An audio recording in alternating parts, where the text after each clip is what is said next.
안녕하세요. 잡박사전 진행의 김수연입니다. 오늘은 기다인 조승희 아나운서와 함께합니다. 안녕하세요. 안녕하세요. 매일 마주하는 업무와 치열한 고민들, 과연 잘 쌓이고 있는 걸까 불안할 때가 있죠. 하지만 눈에 보이지 않아도 우리가 매 순간 내린 선택들은 스스로를 단단하게 만드는 훌륭한 자산이 되고 있습니다. 격변하는 고용시장 속에서 나의 가치를 제대로 증명해내고 싶다면 흐름에 맥을 짚는 것부터 시작해야 하죠. 오늘도 여러분의 소중한 커리어를 탄탄하게 지탱해줄 실질적인 정보와 지식들을 아낌없이 공유하겠습니다. 더 나은 내일을 만드는 현명한 선택, 잡박사전 지금 시작합니다. 먼저 주요 뉴스 요약해드리는 잡뉴스 헤드라인 시간입니다. 첫 번째 소식입니다. 이른바 가짜뉴스법으로 불리는 개정정보통신망법 시행을 앞두고 정부가 구체적인 가이드라인을 공개했습니다. 방송통신위원회는 이번 해설서를 통해 규제 대상이 되는 대규모 플랫폼으로 국내외 사업자 총 8곳을 지정 통보했다고 밝혔습니다. 국내 포털인 네이버와 카카오, 네이트, 디시인사이드 4곳과 구글, 메타, X, 틱톡 등 해외 사업자 4곳이 포함됐습니다. 방통위는 특히 가짜뉴스, 즉 허위 조작 정보의 여부를 정부가 직접 판단하지 않는다는 점을 명확히 했습니다. 구체적인 판단 기준은 플랫폼 사업자가 자율 운영 정책으로 정하고 최종적인 법적 판단은 법원이 맡는 구조입니다. 정부가 직접 선을 정해줄 경우 과도한 개입이 되어 표현의 자유를 위축시킬 수 있다는 취지인데요. 다만 제도 시행 초기에 발생할 수 있는 현장의 혼선과 실효성에 대한 우려를 어떻게 해소할지가 앞으로의 과제로 보입니다. 다음 소식입니다. 정부가 폐업 위기에 몰린 소상공인들을 보호하기 위해 이른바 휴업 안전망 구축에 나섰습니다. 중소벤처기업부는 소상공인 사회 안전망 강화 정책 간담회를 열고 소상공인의 휴업과 폐업 단계를 모두 아우르는 맞춤형 정책보험 도입 방안을 본격적으로 논의하기 시작했습니다. 현재 운영 중인 고용보험이나 노란우산공제는 폐업 이후를 대비하는 데 초점이 맞춰져 있어 정작 매출 급감 등으로 문을 닫기 직전인 휴입 단계에서의 소득 공백과 경영 위기를 막기에는 한계가 있다는 지적이 지속적으로 제기돼 왔기 때문입니다. 중기부는 지자체와의 협력을 통해 자영업자 고용보험료 지원을 확대하는 동시에 휴업부터 폐업, 그리고 재도전까지 촘촘하게 이어지는 소상공인 사회 안전망을 구축해 나가겠다고 강조했습니다. 마지막 소식입니다. 정부의 가계대출 규제 이후 청년과 신혼부부의 주거사다리 역할을 해온 정책금융 상품들의 문턱이 크게 높아진 것으로 나타났습니다. 주택도시보증공사 통계에 따르면 가계부채 관리 조치 이후 디딤돌 대출의 실행액은 전년 동기 대비 37% 넘게 감소했고 전월세 보증금을 지원하는 버팀목 대출 역시 절반 이하로 급감했습니다. 정부가 대출 한도와 주택가격 상한을 까다롭게 조정한 데다 계속해서 오르는 집값 상승세를 정책 대출 기준이 따라가지 못하고 있기 때문인데요. 서울 아파트 전세 중위 가격이 6억 원을 웃도는 상황에서 대출 가능 주택은 5에서 6억 원 이하로 제한돼 있어 정작 현장에서는 무용지물이라는 지적이 나옵니다. 전문가들은 서민들의 내 집 마련 사다리가 끊어지지 않도록 대출 기준을 현실에 맞게 손질하고 초기 비용을 낮출 수 있는 다양한 주택 공급 제도를 마련해야 한다고 조언합니다. 지금까지 잡뉴스 헤드라인 전해드렸는데요. 이번에는 실제 직업 현장으로 가보겠습니다. 다양한 직업을 직접 만나보고 그 속에서 일하는 사람들의 이야기를 들어보는 현장 속으로 시간입니다. 기다인 아나운서가 전해드립니다. 네, 오늘 현장 속으로 시간에서 만나볼 직업은요, 해저 케이블 접속원입니다. 여러분, 우리가 매일 스마트폰으로 영상을 보고 지구 반대편에 있는 친구와 깨끗한 화질로 통화할 수 있는 이유가 뭘까요? 흔히 하늘에 떠 있는 위성 때문이라고 생각하실 텐데요. 사실은 전 세계 인터넷 데이터의 99%가 깊은 바다 밑바닥에 끝없이 깔려 있는 얇은 선, 바로 해저 통신선을 통해 바다를 건너옵니다. 그런데 이 선이 바다 한가운데서 툭 하고 끊어진다면 어떻게 될까요? 전 세계의 인터넷과 은행 결제가 뚝 끊기는 아찔한 일이 벌어지겠죠? 바로 이럴 때 거친 파도를 뚫고 출동해 바다 위에서 인터넷선을 치료하는 사람들이 있습니다. 바로 해저 케이블 접속원입니다. 이름이 조금 낯설게 들리실 텐데요. 해저 케이블 접속원은 말 그대로 바닷속 통신선이 망가졌을 때 끊어진 부위를 찾아내서 다시 완벽하게 하나로 이어 붙여주는 전문가입니다. 육지에서 멀리 떨어진 망망대해, 큰 파도가 쉴 새 없이 배를 때리는 가운데 수천 미터 깊은 바다에서 망가진 선을 끌어올리는 작업이 시작됩니다. 마침내 모습을 드러낸 통신선은 얼음 팔뚝보다 굵은 쇳덩어리 껍질이 처참하게 찢어져 있는데요. 상어에게 물렸거나 큰 배가 내린 닻에 걸려 끊어진 겁니다. 작업자들은 무거운 공구를 들고 이 두꺼운 껍질을 잘라내고 벗겨냅니다. 바닷물과 땀방울이 흠뻑 뒤섞이는 아주 고되고 힘든 작업이죠. 하지만 진짜 중요한 일은 이 다음부터입니다. 투박한 쇳덩어리 안에는 우리가 보내는 수많은 데이터를 빛으로 바꿔서 실어 나르는 유리선들이 수백 가닥 숨겨져 있습니다. 바로 이때 현장 분위기는 숨소리조차 내기 힘들 만큼 긴장감이 맴돕니다. 해저 케이블 접속원들이 본격적으로 나설 차례죠. 이분들이 다뤄야 할 유리선은 사람의 머리카락보다 훨씬 얇고 가느답니다. 배가 거센 파도에 출렁이는 흔들림 속에서도 이분들의 손끝은 기계처럼 흔들림이 없습니다. 현미경을 들여다보며 수백 가닥 중 정확한 짝을 찾아내고 단 1mm의 어긋남도 없이 줄을 맞춥니다. 그리고 아주 뜨거운 열을 가려해서 두 개의 얇은 선을 마치 처음부터 하나였던 것처럼 녹여 붙입니다. 만약 아주 미세하게라도 선이 어긋나면 빛이 새어나가서 인터넷이 제대로 터지지 않게 됩니다. 그래서 어떤 작업보다 엄청난 집중력과 섬세한 손기술이 필요하죠. 현장에서 만난 20년 경력의 작업자는 파도가 심한 날이면 멀미로 눈앞이 빙빙 돈다고 말합니다. 하지만 내가 여기서 이 얇은 선을 잊지 못한다면 사람들의 일상을 멈춘다는 것을 알기 때문에 이를 묵묵히 버틴다고 하네요. 그 엄청난 책임감이 선 끝에 매달려 있는 셈입니다. 몇 시간에 걸친 숨막힌 작업 끝에 통신선은 다시 단단하게 옷을 입고 차가운 바다 깊은 곳으로 내려갑니다. 마침내 육지에서 통신이 뻥 뚫렸다는 반가운 소식이 들려오고요. 작업자들의 얼굴에도 비로소 편안한 미소가 보입니다. 우리가 아주 당연하고 편안하게 누리는 화려한 디지털 세상, 그 뒤에는 이렇게 보이지 않는 바다 한가운데서 묵묵히 세상을 끊어진 곳을 꿰매는 분들의 땀방울이 있습니다. 거친 파도를 이겨낸 부드러운 손끝으로 전 세계를 하나로 이어주는 바다 외과 의사. 그분들의 노고에 깊은 박수를 보내며 지금까지 현장 속으로 시간이었습니다. 우리가 매일 누리는 편리한 디지털 세상의 이면에 거친 파도와 싸우며 세상에 끊어진 곳을 이어붙이는 분들의 땀방울이 있었다는 사실이 묵직한 울림을 줍니다. 머리카락보다 얇은 선에 전 세계의 일상을 연결한다는 무거운 책임감을 얹고 묵묵히 버텨내는 이들의 노고가 참으로 값지게 다가옵니다. 네, 다음은 지금 바로 활용할 수 있는 실질적인 취업 정보를 전해드리는 오늘의 잡정보 시간입니다. 조승희 아나운서가 전해드립니다. 네, 하반기 채용 시즌을 앞두고 밤낮 없이 자기소개서 고치시는 구직자분들 많으시죠? 그런데 밤을 새워 정성껏 쓴 내 이력서를 인사 담당자가 아니라 로봇이 먼저 읽는다는 사실 알고 계셨나요? 최근 대기업은 물론 중견기업 10곳 중 7곳이 AI 서류평가 시스템, 이른바 ATS를 도입하고 있습니다. 수천 대 1의 경쟁률 속에서 AI가 1차로 서류를 걸러내는 건데요. 그렇다면 이 깐깐한 AI 마음을 사로잡고 서류 합격률을 높이는 방법은 무엇일까요? 오늘 그 실전 전략을 핵심만 콕 짚어드리겠습니다. AI 서류 평가는 사람이 글을 읽고 감동하는 방식과 완전히 다릅니다. AI는 철저하게 데이터와 키워드를 매칭하는데요. 기업이 채용 공고에 올린 직무 설명, 즉 JD에 나오는 단어들과 여러분이 쓴 이력서의 단어가 얼마나 일치하는지를 수학적으로 계산하는 겁니다. 많은 구직자분이 범하는 가장 큰 실수가 있습니다. 바로 하나의 자기소개서를 잘 써두고 여러 기업에 돌려 쓰는 건데요. 아무리 문장력이 훌륭해도 해당 기업의 채용 공고에 나온 핵심 역량 키워드가 들어있지 않으면 AI는 그 서류를 직무 연관성 낮음으로 판단하고 과감하게 탈락시킵니다. 그렇다면 당장 내 이력서를 어떻게 수정해야 할까요? 딱 3가지만 기억하시면 됩니다. 첫째, 채용 공고의 단어를 그대로 훔치면 됩니다.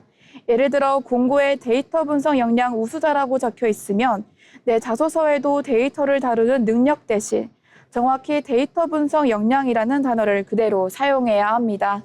동의어라도 AI는 다르게 인식할 수 있는데요. 둘째, 모호한 수식어 대신 숫자로 증명해야 합니다. AI는 감정적인 표현을 이해하지 못합니다. 열심히 노력해서 매출을 많이 올렸다 같은 문장은 점수를 받지 못합니다.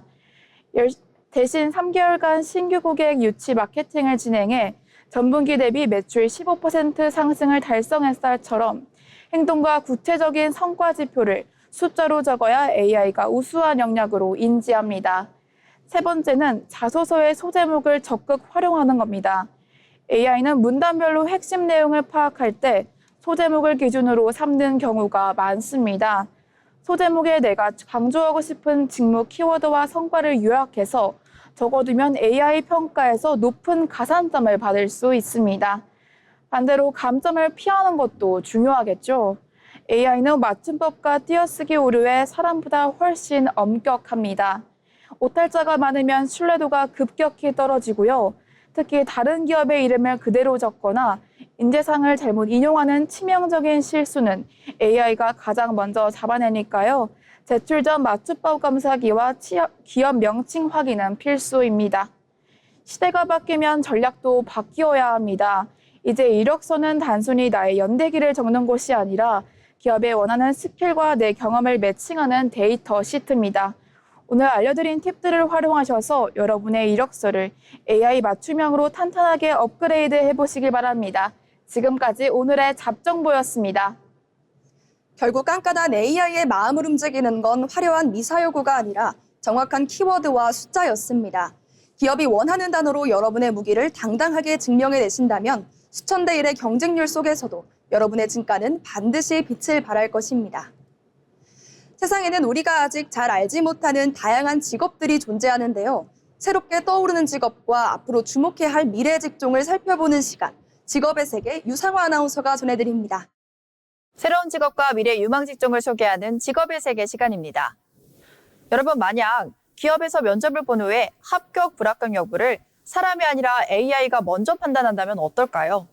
또는 병원에서 엑스레이를 AI가 분석하고 은행에서는 AI가 대출 가능 여부를 확인한다면요. 편리하긴 하지만 한편으론 이런 생각이 들 겁니다. 정말 믿어도 되는 걸까? 혹시나 잘못되면 누가 책임을 지는 걸까? 이제는 AI는 단순한 신기한 기술을 넘어서 우리의 일자리, 금융, 의료, 그리고 교육, 행정의 영역까지 영향을 미치고 있습니다.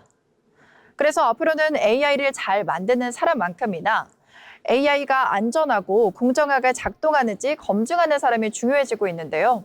오늘 직업의 세계에서 만나볼 사람은요. 인공지능 시대의 품질 관리자이자 안전점검원, AI 신뢰성 평가 전문가입니다.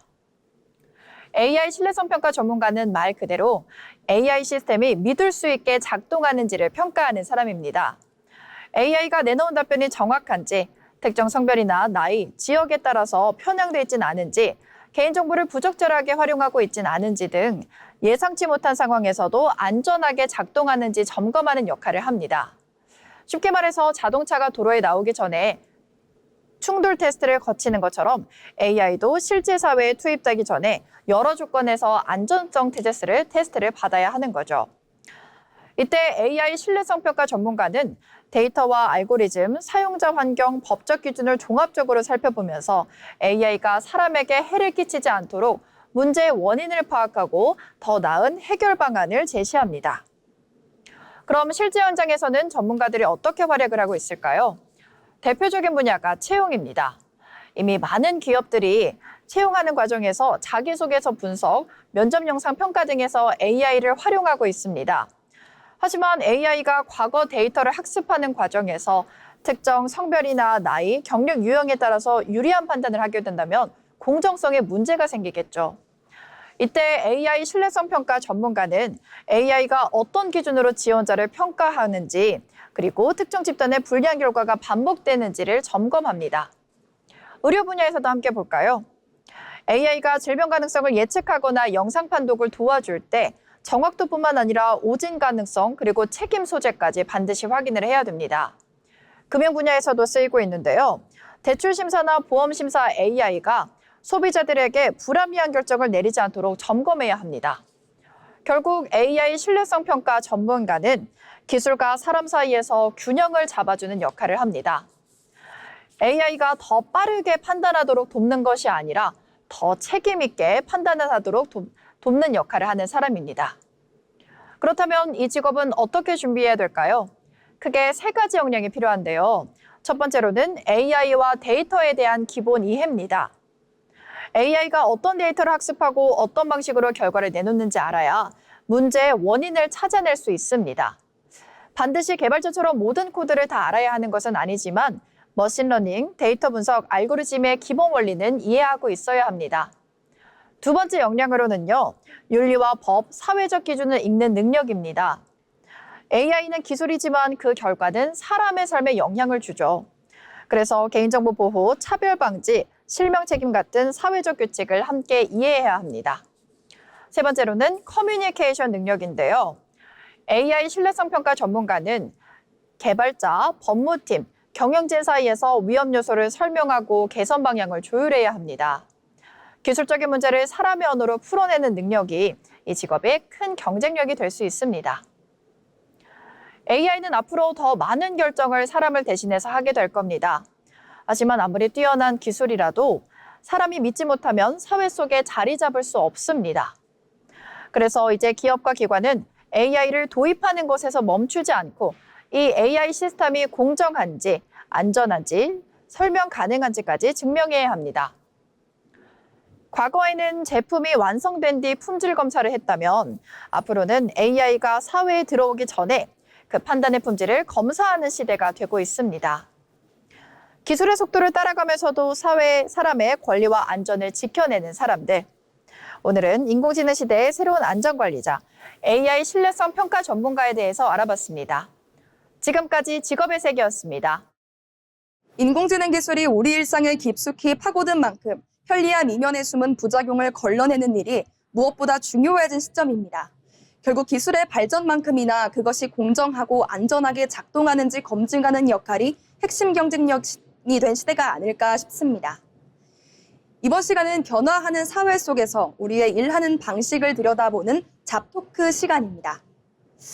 두 분은 혹시 본업 외에 개인 유튜브를 하거나 글을 쓰거나 혹은 소소하게 스마트 스토어 같은 걸 운영하는 동료들을 본 적 있으신가요? 네, 저는 자주 봤는데요. 제 주변에만 봐도 퇴근만 하면 기가 막히게 눈빛이 바뀌면서 개인 브랜드 키우려는 분들이 많습니다. 이른바 프로 엔잡러들이라고 하죠. 요즘은 직장에만 올인하는 게 아니라 오히려 직장에 올인하게 되면 오히려 트렌드에 뒤처진다는 말도 듣죠? 네, 맞습니다. 트렌드인 건 알겠는데 저는 솔직히 한편으로는 좀 조심스럽더라고요. 낮에는 회사에서 힘든 기색이 역력하다가 퇴근 후 개인 작업할 때는 에너지가 폭발하는 모습을 보면 저러다 본업에 지장을 주는 건 아닌가 하는 걱정이 솔직히 듭니다. 네, 맞습니다. 바로 그 지점 때문에 요즘 일터에서 아주 뜨거운 논쟁이 벌어지고 있습니다. 일명 콰이어트 퀴팅과 사이드 호슬의 결합인데요. 회사에서는 딱 월급 받은 만큼만 최소한의 일만 하고 남은 에너지를 모두 회사 밖 개인 성장에 쏟아붓는 현상입니다. 자, 그럼 여기서 질문을 하나 드려볼게요. 회사 밖에서는 능력자인데 회사 안에서는 최소한의 의무만 다하는 조용한 직장인. 이것도 개인의 스마트한 커리어 전략으로 인정해야 될까요? 네, 저는 인정해야 한다고 생각합니다. 당연히 그 시대 흐름에 맞는 현명한 커리어 전략이라고 생각하는데요. 이제 평생 직장이라는 개념은 완전히 사라졌잖아요. 회사가 날 미래를 책임져 주지 않는 시대에 개인이 밖에서 스스로 자생력을 키우는 건 생존을 위한 필수 선택이라고 생각합니다. 그리고 회사 입장에서만 봐도 직원이 회사 밖에서 다양한 프로젝트를 하며 키운 기획력이나 트렌드 감각이 결국 은연중에 본업에도 긍정적인 아이디어로 작용한다고 생각하는데요. 또한 무조건 회사에 뼈를 묻으라고 강요하는 조직 문화가 오히려 유능한 인재들을 떠내보내는 구시대적 발상이라고 생각합니다. 네, 다인 아나운서가 말씀하신 어떤 현실을 말하는 건 알겠지만 저는 조직 생태계 관점에서 굉장히 위험한 신호라고 생각합니다. 월급을 받는다는 건 근무 시간 동안 내 노동력과 집중력을 회사에 온전히 제공하겠다는 계약이잖아요. 그런데 온 신경이 퇴근 후 부업에가 있어 낮에는 영혼 없이 앉아만 있다면 그건 계약 위반이자 동료들에게 피해를 주는 행위입니다. 과정과 책임감이 결여된 무림한 직장인이 늘어나는 건 기업의 기초 체력을 완전히 갉아먹는 길이라고 생각합니다. 네, 두 분의 첫 발언부터 주제만큼이나 아주 날카롭습니다. 다인 아나운서는 불확실한 시대에 회사 밖에서 자생력을 키우는 스마트한 생존 전략이다라는 입장이고, 승희 아나운서는 업무 몰입도를 떨어뜨리고 조직과 동료에게 부담감을 주는 무책임한 행동이다라는 말씀이신데요. 그럼 다인 아나운서, 승희 아나운서가 지적해주신 본업 몰입도 저하와 동료들의 피해 부분에 대해서는 어떻게 생각하시나요? 네, 물론 말씀하신 것처럼 본업에 피해를 줘서는 안 되겠죠. 하지만 현실적인 업무 효율성 측면을 봐야 합니다. 밖에서 자기 사업이나 프로젝트를 해본 사람들은 시간이 곧 돈이라는 걸 뼈저리게 깨달은 사람들인데요. 그래서 오히려 회사에도 낭비 없이 아주 타이트하고 효율적으로 끝내놓는 경향이 강해요. 옛날처럼 야근하면서 애사심 증명하던 시대는 끝났습니다. 정해진 시간 내에 맡은 성과를 100% 내놓았다면 그 외의 에너지를 어디에 쓰든 그건 철저히 개인의 자유 문제라고 생각합니다. 네, 효율적으로 본업을 끝내면 다행이지만 사람의 에너지에는 총량이 있습니다. 밤새 부업하느라 피곤한 상태로 출근해서 회의 시간에 아이디어를 내지 않고 방관만 하거나 리스크가 있는 중요한 프로젝트를 맡지 않으려고 몸을 사리는 건 이미 조직의 마이너스입니다. 진짜 무서운 건 이런 분위기가 전염된다는 거죠. 저 사람은 밖에서 돈 벌면서 회사 일은 대충 하는데 나만 미련하게 열심히 하나 하는 박탈감이 생기면 고용시장 전체에 적당히 일하자는 하향 평준화가 올 수밖에 없습니다. 네, 승희 아나운서가 짚어주신 조직 내 박탈감과 하향 평준화, 이 부분은 실제로 많은 기업의 CEO들과 인사 담당자들도 가장 머리 아파하는 지점입니다. 그래서 최근 어떤 기업들은 직원의 사이드 프로젝트를 무조건 금지하기보다 오히려 사내 벤처나 프로젝트 형식으로 회사 안에서 흡수해서 인재 에너지를 활용하는 역발상 제도를 도입하기도 하더라고요. 외부 활동을 양지로 끌어오겠다는 뜻이겠죠. 네, 맞습니다. 저는 그런 유연한 변화도 정답이라고 생각하는데요. 스마트폰이 처음 나왔을 때 업무 몰입을 방해한다고 금지하려 했지만 결국 업무 도구가 된 것처럼 직원의 개인 역량 개발을 막을 순 없습니다. 이제 기업의 패러다임도 너 왜 회사에 100% 몰입 안 해가 아니라 밖에서 능력을 키운 인재들이 회사 안에서도 그 재능을 펼칠 수 있도록 매력적인 보상과 환경을 제공해야 한다고 생각합니다. 네, 하지만 기업의 유연성과 별개로 직장인 스스로의 프로페셔널리즘에 대한 기준은 변해서는 안 된다고 생각합니다. 부업이든 사이드 프로젝트든 그 모든 당당함은 본업에서 대체 불가능한 성과를 냈을 때에만 인정받을 수 있는 특권인데요. 본업은 턱걸이 수준으로 겨우 해내면서 밖에서만 빛나는 화려한 포트폴리오는 결국 알맹이 없는 사상 누각일 뿐이니까요. 회사 안에서 내리는 치열한 선택과 동료들과의 조화 속에서 진짜 프로의 내공이 다져진다는 점을 잊지 않았으면 좋겠습니다.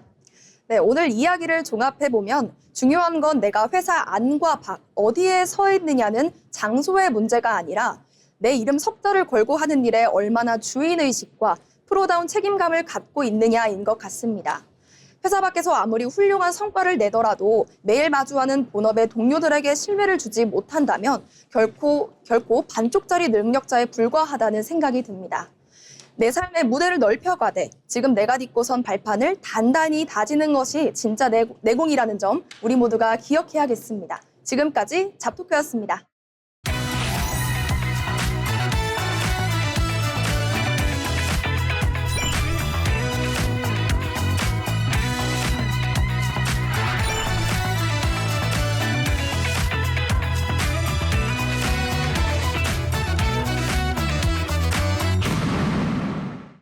이렇게 빠르게 사회가 변화하고 있지만 그 와중에도 묵묵히 자신의 길을 걸어가는 사람들이 있습니다. 평범하지만 특별한 일하는 사람의 인생 이야기, 자빈 스토리를 엄채영 아나운서가 전해드립니다. 다양한 사람들의 삶과 직업을 통해 이야기를 전해드리는 시간, 자빈 스토리입니다. 생활 속에서 사용하는 물건이 불편하다고 느껴본 적 있으신가요? 대부분은 그냥 익숙하게 사용하지만 오늘 만나볼 인물은 그 불편함을 새로운 아이디어로 바꾼 사람입니다. 수천 번의 실패 끝에 혁신적인 청소기를 개발하며 세계적인 기업을 만든 발명가이자 기업가, 바로 영국의 다이슨의 창업자 제이슨 다이슨의 이야기입니다. 수천 번의 실패 끝에 어느 날 집에서 청소기를 사용하다가 시간이 지날수록 흡입력이 약해지는 이유에 대해 관심을 갖게 됩니다. 기존 청소기는 먼지 봉투에 먼지가 쌓일수록 공기가 잘 통하지 않아 성능이 떨어진다는 점을 발견했는데요. 그는 이 문제를 해결할 새로운 방식을 직접 해결하기로 합니다. 산업 현장에서 사용되던 사이클론 집진 기술을 생활가전에 적용하기 위해 연구를 시작했고, 더 나은 제품을 만들기 위한 도전이 이어졌습니다. 새로운 청소기를 만드는 과정은 결코 쉽지 않았습니다. 그가 원하는 성능을 구현하기 위해 무려 5,127개의 시제품을 만들며 수년 동안 연구를 계속했는데요. 마침내 먼지 봉투 없이도 강한 흡입력을 유지하는 기술을 개발했지만 당시 여러 제조업체들은 그의 아이디어를 쉽게 받아들이지 않았습니다. 결국 그는 자신의 기술을 직접 제품으로 만들기 위해 회사를 설립했고 1993년 영국에서 다이슨을 창업하게 됩니다. 다이슨의 청소기는 새로운 기술력으로 소비자들의 관심을 받기 시작했습니다. 이후 청소기뿐 아니라 날개 없는 선풍기, 공기청정기, 헤어드라이어 등 다양한 생활가전을 제품군으로 넓혀 나갔는데요. 기술과 디자인을 함께 고려한 제품들은 세계 여러 나라에서 좋은 평가를 받으며 다이슨은 글로벌 기술 기업으로 성장했습니다. 제임스 다이슨은 새로운 제품을 개발하는 과정에서 실패를 연구의 일부로 받아들이는 문화를 꾸준히 강조해 왔습니다. 제임스 다이슨은 단순히 새로운 청소기를 만든 사람이 아닙니다. 생활 속 작은 불편함을 발견하고 수많은 실패를 거쳐 더 나은 해결책을 만들어낸 발명가이자 기업가입니다. 한 번의 성공보다 수천 번의 실패가 더 큰 혁신을 만들어낼 수 있다는 사실. 제임스 다이슨의 이야기는 거창한 무언가가 아니라 우리 주변의 작은 불편함을 발견하는 것이 시작이 됐습니다. 생활가전의 새로운 기준을 제시한 발명가 제임스 다이슨의 이야기였습니다. 지금까지 자빈스토리였습니다. 남들은 그냥 지나치는 일상의 불편함을 혁신의 기회로 삼고 5,000번이 넘는 실패 끝에 결국 새로운 기준을 제시해낸 인물입니다. 한 번의 성공 뒤에는 수많은 실패를 연구의 과정으로 받아들인 끈기와 도전 정신이 있었다는 점을 다시 한번 생각하게 합니다. 이번 시간은 경제로 보는 일터입니다. 경제의 변화는 곧 일의 방식과 일자리의 모습에도 영향을 미치죠. 이번 시간에는 경제의 흐름을 통해 산업과 일터의 변화를 함께 들여다보겠습니다. 유상화 아나운서가 전해드립니다. 경제 흐름 속에서 우리 일터의 내일을 짚어보는 경제로 보는 일터입니다. 요즘 채용 공고나 직무 교육 페이지를 보면 온통 AI, 인공지능으로 뒤덮여 있는 것을 볼 수 있는데요. 기술이 모든 것을 압도하는 것처럼 보이는 시대입니다. 하지만 역설적이게도 지금 고용시장의 또 다른 한 축을 담당하는 것은 바로 이것 전문가인데요. 바로 기술과 인간을 이어주고 복잡한 세상에 메시지를 던지는 커뮤니케이션 전문가입니다. 오늘 경제를 보는 일터에서는 가장 고도화된 기술 시대에 왜 다시 소통과 사람이 기업의 경쟁력으로 작용하고 있는지 자세히 들여다보겠습니다. 과거에는 기업 내 커뮤니케이션 팀이라고 하면 주로 보도 자료를 배포하는 전통 미디어 대응부서에 머물렀던 게 사실입니다. 프로젝트를 조율하는 PM 역시 기술적 관리 역할에 치중돼 있었죠. 하지만 지금은 완전히 달라졌습니다. 쏟아지는 뉴미디어 플랫폼에 발맞춰서 기업의 정체성을 전할 스토리텔링 팀을 별도로 신설하고 실시간으로 발빠른 소통에 나서고 있습니다. 한때 AI가 고객을 응대하고 미디어를 대신 상대해 줄 거라는 전망이 나오기도 했지만 현실은 정반대였습니다. AI가 정교해질수록 가짜뉴스가 판을 치고 딥페이크와 정보 왜곡 리스크가 커지면서 리스크를 관리할 사람의 섬세한 손길이 더욱 간절해진 겁니다. 이러한 변화는 글로벌 고용 데이터로도 증명이 되고 있습니다. 미국 월스트리트 저널의 보도에 따르면요. 세계 최대 비즈니스 플랫폼인 링크드인의 채용 공고를 분석한 결과 마케팅 분야에서는 5만 개, 미디어와 커뮤니케이션 분야에서 2만 개 이상의 채용 공고가 아예 직무 조건으로 스토리텔러를 명시했습니다. 이는 예전보다 무려 2배 이상 증가한 수치인데요. 미국에서 이처럼 스토리텔링을 능력을 가진 커뮤니케이션 전문가의 수요가 폭발하는 배경엔 기존 뉴스미디어 산업이 위축이 되면서 기업이 직접 대중과 소통하는 자체 미디어가 되어야 하기 때문입니다. 국내 기업에서도 소통의 가치는 증명되고 있습니다. 국내 대표 뷰티 플랫폼인 올리브영에서 그런 사례가 대표적인데요. 최영미 올리브영 검색 시니어팀 PM은 인공지능과 알고리즘을 다루는 검색 PM에게 가장 필요한 역량으로 커뮤니케이션 역량을 꼽았습니다. 기획자들끼리도 논의할 것이 산더미고 기술을 다루는 개발자와 디자이너, 그리고 매출을 일으키는 사업부서와 끊임없이 협업을 해야 하는 구조라면서 이 복잡한 이해관계 속에서 함께 방향을 맞추고 생각을 정리하는 것이 프로젝트의 성패를 가른다고 강조했습니다. 아무리 뛰어난 기술을 가지고 있어도 부서 간의 소통이 막히면 무용지물이라는 소리가 되겠죠. 최신 기술을 도입하고 이에 빠르게 적응하는 것은 기업의 생존과 발전을 위해서 반드시 필요한 숙제입니다.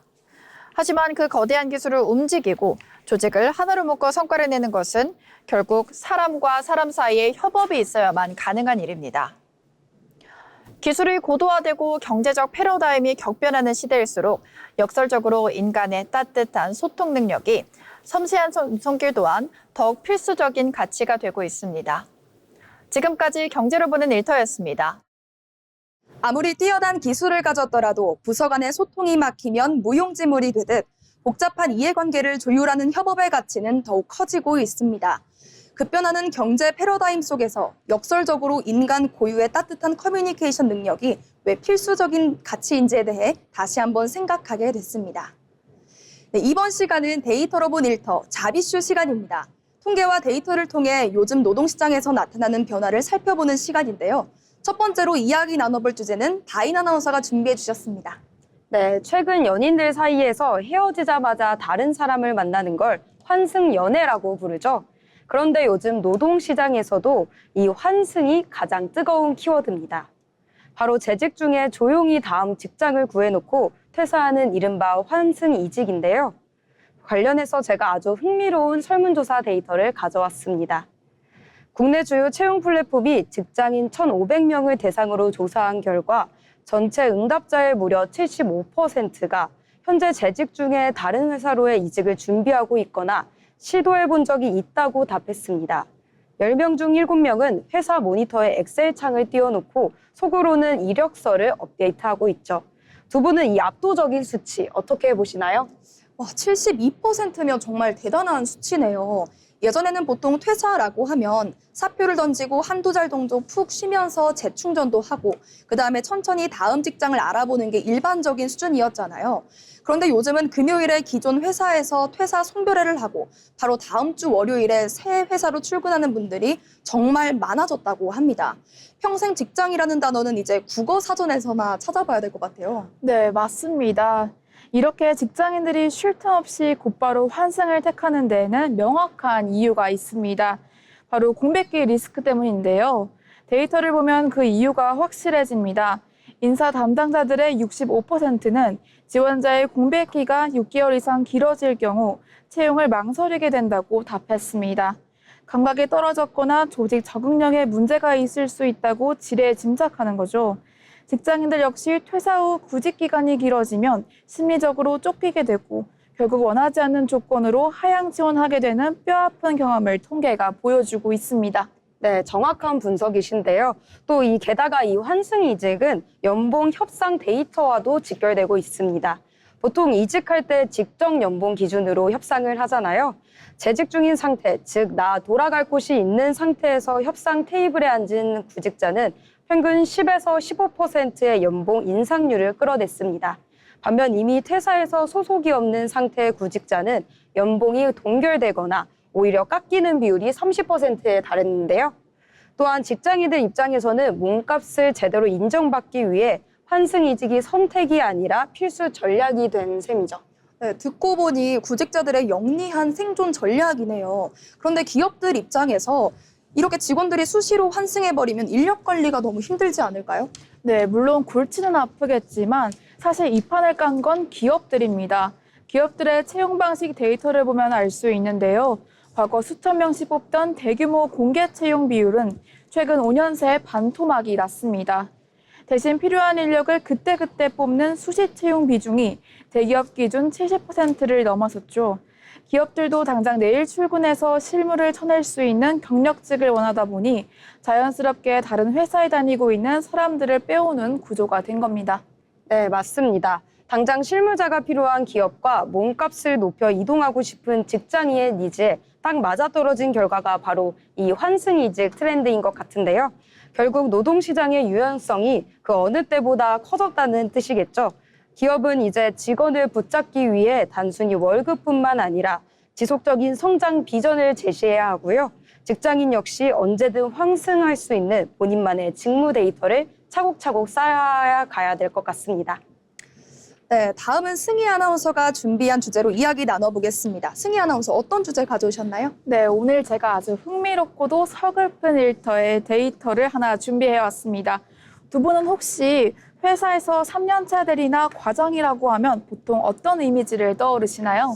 한창 실무 중심에서 회사 일을 가장 많이 하고 또 후배들도 챙기는 조직의 허리 같은 존재죠. 네, 맞습니다. 또한 아직 시장에서도 가장 몸값이 비싸고 러브콜을 많이 받는 연차잖아요. 네, 그렇습니다.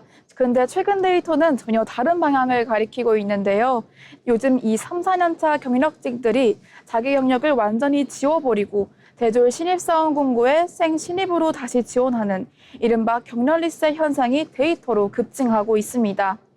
경력이 신입으로요? 연봉도 깎이고 직급도 막내로 내려가는 건데 실제로 그런 데이터가 잡히나요? 네, 주요 구인구직 플랫폼의 2026년 상반기 신입사원 지원자 통계를 분석해봤는데요. 신입 공고 지원자 중 3년 이상의 직장 경력을 가진 사람의 비율이 무려 30%를 넘어섰습니다. 기존의 1년 미만 경력을 가진 중고 신입을 넘어 아예 대리급들의 직무를 바꾸기 위해 경력을 리셋하는 비율이 역대 최고치를 경신한 겁니다. 와, 30%나 된다니 정말 눈에 띄는 변화인데요. 그런데 어렵게 쌓은 경력을 포기하고 굳이 신입으로 처음부터 다시 시작하려는 진짜 이유가 뭔지 데이터에 나오나요? 네, 설문조사가 아주 명확합니다. 이들이 연봉을 깎아서라도 리셋을 선택한 이유는 바로 직무 불만족과 미래 성장의 한계였는데요. 평생 직장이 사라진 시대입니다.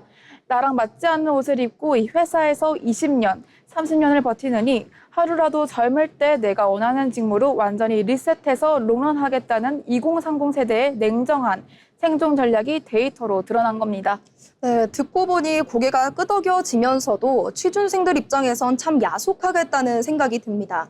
안 그래도 좁은 신입 문턱인데 3년 동안 실무를 하다 온 베테랑들과 경쟁해야 한다는 거잖아요. 네, 맞습니다. 이 경력이 없는 생신입 입장에서는 경력을 어디서 쌓으라는 거냐라는 말이 나올 수밖에 없겠는데요.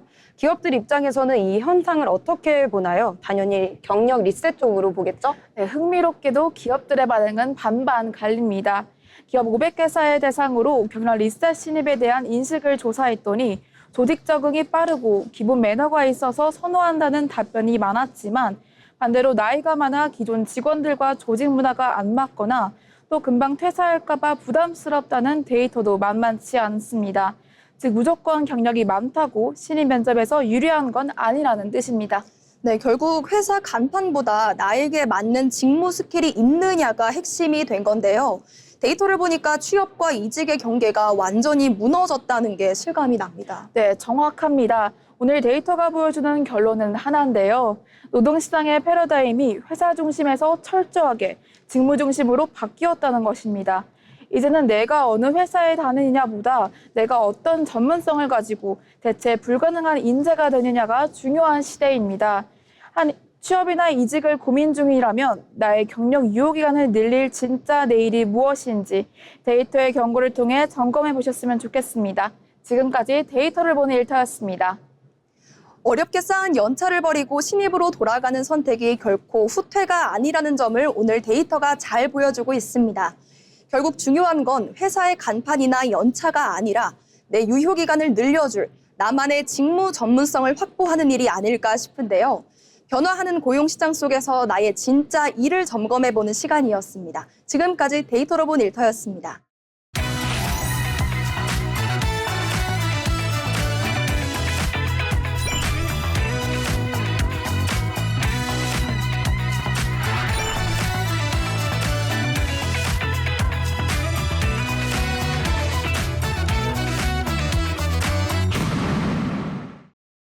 취업을 준비할 때 중요한 것 중 하나는 바로 기업을 제대로 이해하는 것입니다. 기업의 특징과 산업 트렌드를 살펴보는 시간, 기업사전, 기업을 알고 잡자. 박재민 아나운서가 준비했습니다. 네, 기업을 쉽고 흥미롭게 알아보는 시간, 기업사전입니다. 최근 SNS를 보다 보면 유난히 작은 가방이나 밀밭 한가운데 펼쳐진 패션쇼를 본 적이 있으실 텐데요. 바로 프랑스 럭셔리 브랜드 자크미스입니다. 거대한 명품 그룹 소속도 아니고 수백 년의 역사를 가진 브랜드도 아닙니다. 그런데도 전 세계 MZ세대가 가장 주목하는 럭셔리 브랜드 중 하나로 자리 잡았는데요. 오늘 기업사전에서는 감성과 SNS를 무기로 명품 시장을 뒤흔든 브랜드 자크미스를 소개합니다. 자크미스는 2009년 프랑스 디자이너 시몽 포르트 자크미스가 설립한 브랜드입니다. 브랜드 이름은 어머니의 결혼 전 성을 따서 만들었는데요. 어린 시절 어머니를 갑작스럽게 떠나보낸 경험은 브랜드 철학에도 큰 영향을 미쳤습니다. 남프랑스의 햇살과 자연, 가족에 대한 추억을 디자인에 담기 시작했고 과감한 색감과 독특한 비율, 미니백 같은 개성 있는 디자인으로 빠르게 주목받았습니다. 자크미스는 단순히 옷과 가방을 만드는 회사가 아니라 자신의 이야기를 브랜드에 담아낸 기업이라고 볼 수 있습니다. 자크미스의 가장 큰 경쟁력은 SNS 마케팅인데요. TV 광고보다 인스타그램을 적극 활용했고 밀밭과 라벤더밭, 소금 사막 등 예상치 못한 장소에서 패션쇼를 열며 전 세계에 화제를 모았습니다. 패션쇼가 단순한 신제품 발표가 아니라 하나의 예술 콘텐츠가 된 것인데요. 여기에 손바닥만한 르시키토백처럼 화제성 높은 제품이 등장하면서 소비자들은 광고보다 SNS를 통해 자크미스를 먼저 접하게 됐습니다. 즉 자크미스는 제품보다 브랜드경을 먼저 소비하게 만든 기업입니다. 자크미스는 명품의 공식을 조금 다르게 접근했는데요. 전통과 권위를 강조하기보다 젊고 자유로운 감성을 앞세웠습니다.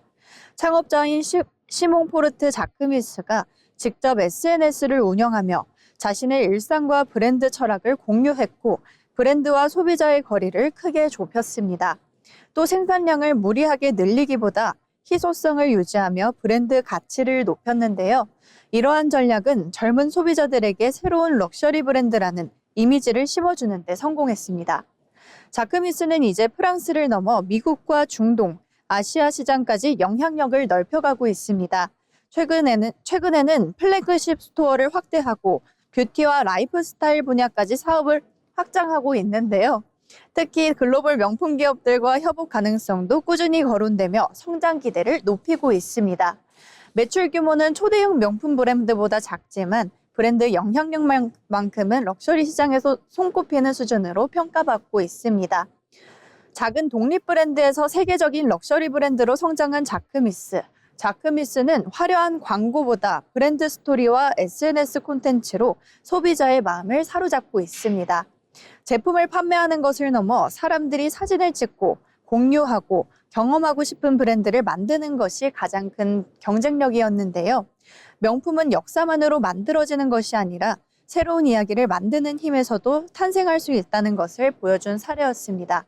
앞으로 자크미스가 글로벌 럭셔리 시장에서 또 어떤 새로운 이야기를 써내려갈지 지켜보겠습니다.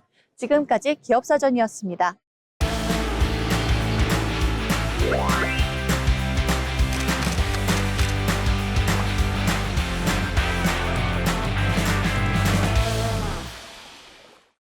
전국의 축제와 핫플레이스를 소개해드리는 어디 갈까 시간입니다. 올여름 더위를 가장 시원하게 날릴 곳을 찾고 계신 분 계신다면 여기를 주목해 주시기 바랍니다. 보기만 하는 축제가 아닙니다. 직접 뛰어들고 흠뻑 젖으며 온몸으로 즐기는 대한민국 대표 여름 축제가 여러분을 기다리고 있습니다. 오늘은 장흥군에서 열리는 정남진 장흥물축제를 소개해드리겠습니다. 2016 정남진 장흥물축제는 오는 7월 25일부터 8월 2일까지 장흥군 탐진강변과 편백숲 우드 일원에서 9일간 펼쳐집니다. 문화체육관광부가 선정한 축제로 단순히 공연을 관람하는 것이 아니라 누구나 직접 참여하며 즐기는 체험형 축제라는 점이 가장 큰 특징인데요. 물이라는 가장 시원한 소재로 남녀노소 모두가 함께 즐길 수 있는 특별한 여름 축제가 기다리고 있습니다. 축제의 하이라이트는 단연 살수대첩 거리 퍼레이드입니다. 장흥 시내를 가득 메운 참가자가 사방에서 쏟아내는 물싸움은 이 축제를 대표하는 프로그램입니다. 처음 만난 사람과 물총을 쏘고 더위를 잊은 채 하나가 되는 이 순간은 정말이지 이 축제에서만 느낄 수 있는 특별한 즐거움으로 꼽힙니다. 여기에 탐진강변에서는 지상 최대의 물싸움도 펼쳐집니다. EDM 음악과 함께 거대한 물줄기가 쏟아지는 현장은 축제의 열기를 최고조로 끌어올리며 온몸으로 여름을 즐길 수 있는 짜릿한 경험을 선사합니다. 낮에는 재미가 있다면 밤은 더 화려합니다. 해가 지면 축제장은 공연장으로 변신하는데요. K-팝 공연과 락 페스티벌, 방송사 축하 공연, 그리고 신나는 워터비트 무대까지 이어지며 한여름밤을 더욱 뜨겁게 달굽니다. 올해는 B2B와 청아를 비롯해 FT 아일랜드 등 다양한 아티스트들의 무대가 준비되어 있다고 합니다. 축제의 분위기가 한층 더 뜨거워질 예정입니다. 이 밖에도 축제에서는 황금 물고기와 대왕 장어 잡기, 수상 자전거와 바나나 보트 등 다양한 수상 체험 프로그램을 즐길 수 있는데요. 신나게 물놀이를 즐긴 뒤에는 편백수 무드랜드에서 피톤치드를 마시며 잠시 쉬어가는 것도 좋겠습니다. 또 장흥의 대표 별미인 장흥 삼합까지 맛본다면 정말이지 이번 여름 여행이 더욱 특별해질 것 같습니다. 올여름 무더위를 피하며 시원한 물놀이를 즐기고 싶다면 여름 장흥 물축제는 어떨까요? 온몸으로 즐기는 물놀이와 화려한 공연, 그리고 다양한 체험, 맛있는 먹거리까지 올여름 가장 특별한 추억을 만들고 싶으시다면 장흥 여름 물축제로 놀러오세요. 지금까지 어디 갈까였습니다. 다음으로 알아두면 도움이 되는 생활 정보를 전해드리는 알쓸정 시간입니다. 진호정 아나운서가 전해드립니다. 알아두면 쓸데있는 정보 알쓸정 시간입니다. 지갑 속 지폐, 10,000원권, 50,000원권, 1,000원권까지 매일 사용하는 돈인데요. 그런데 혹시 돈에도 유통기한이 있다는 사실 알고 계셨나요? 우리가 먹는 음식처럼 날짜가 적혀 있는 건 아니지만 지폐도 오래 사용하다 보면 낡고 훼손돼 결국 새 돈으로 교체되는데요. 그래서 한국은행에서는 지폐가 시중에서 얼마나 오래 사용되는지, 즉 유통 수명을 따로 계산하고 있습니다. 그렇다면 우리가 매일 사용하는 지폐는 과연 얼마나 오래 쓸 수 있을까요? 오늘 알쓸정에서는 생각보다 짧은 그리고 생각보다 긴 돈의 수명 이야기 알아보겠습니다. 먼저 지폐 평균 수명부터 살펴보겠습니다. 한국은행의 최근 발표에 따르면 1,000원권은 평균 5년 8개월, 5,000원권은 5년 3개월, 10,000원권은 11년 3개월, 그리고 50,000원권은 무려 15년 1개월 동안 사용되는 것으로 나타났습니다. 같은 지폐인데 왜 이렇게 차이가 날까요? 가장 큰 이유는 바로 사용 빈도입니다. 이 1,000원권은 편의점이나 시장에서 거스름 돈으로 자주 오가다 보니 금세 접히고 구겨집니다. 반면 50,000원권은 경조사비나 저축용으로 보관되는 경우가 많아서 상대적으로 깨끗하게 오래 사용되는 것이죠. 우리 손을 가장 많이 타는 돈일수록 수명이 짧아진다는 이야기입니다. 그렇다면 이 수명이 다한 지폐는 어디로 갈까요? 낡거나 훼손된 지폐는 은행을 거쳐 다시 한국은행으로 돌아오게 됩니다. 이후 특수기계를 통해 상태를 검사한 뒤 사용하기 어렵다고 판단되면 폐기되는데요. 이 폐기되는 지폐의 양도 상당합니다. 한국은행은 매년 엄청난 양의 손상된 지폐를 새 지폐로 교체하고 있습니다. 이렇게 해소된 지폐는 잘게 잘린 뒤 재활용되거나 폐기 처리됩니다. 우리가 아무 생각 없이 쓰는 돈도 사실은 태어나고 사용되고 사라지는 생애 주기를 가지고 있는 셈입니다. 그렇다면 또 찢어진 돈은 어떻게 해야 할까요? 많은 분들이 훼손된 지폐를 그냥 버리기도 하는데요. 사실은 그렇지 않습니다. 한국은행에서는 훼손된 지폐도 일정 기준에 따라 새 돈으로 교환해 줍니다. 지폐가 4분의 3 이상 남아있으면 전액, 5분의 2 이상 남아있으면 절반 금액으로 교환받을 수 있습니다. 또 불에 타거나 물에 젖은 돈도 남아있는 부분만 잘 챙겨가면 감정을 거쳐 교환받을 수 있는데요.